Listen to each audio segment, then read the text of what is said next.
A certain man had 2 sons, and the younger of them said to his father, Father, give me the portion of goods that falleth to me.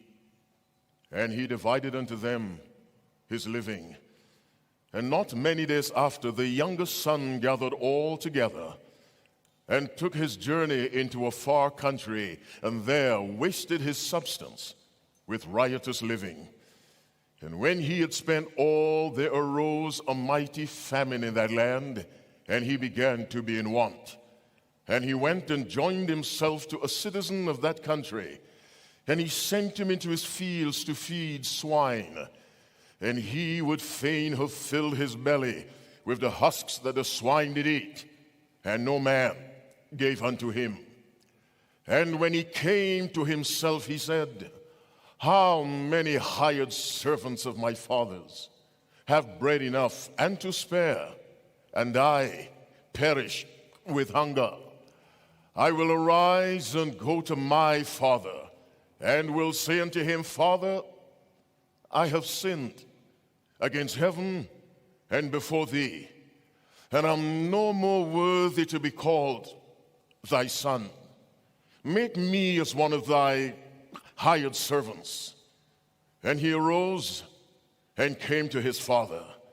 But when he was yet a great way off, his father saw him and had compassion, and ran and fell on his neck and kissed him. And the son said unto him, Father, I have sinned against heaven and in thy sight, and am no more worthy to be called thy son.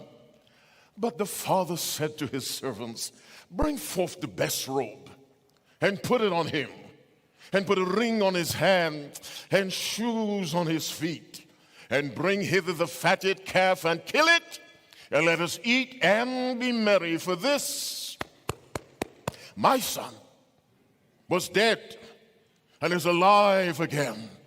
He was lost, and is found. And they began to be merry. Now his eldest son was in the field, and as he came and drew nigh to the house, he heard music and dancing. And he called one of the servants and asked what these things meant.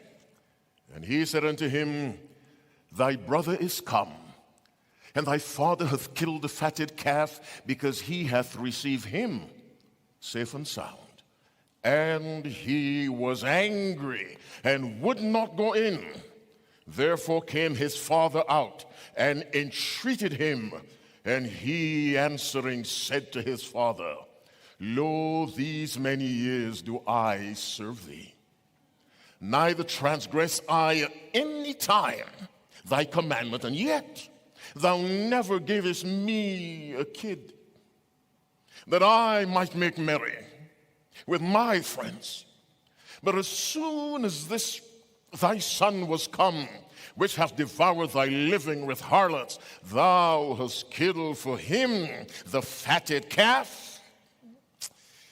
And he said unto him, Son, thou art ever with me, and all that I have is thine. It was meet that we should make merry and be glad, for this thy brother was dead, and is alive again, and was lost, and is found. God is good, and all the time. I like God. How many of you like God? Can I see your hand? He is a nice person. You don't get any nicer than God.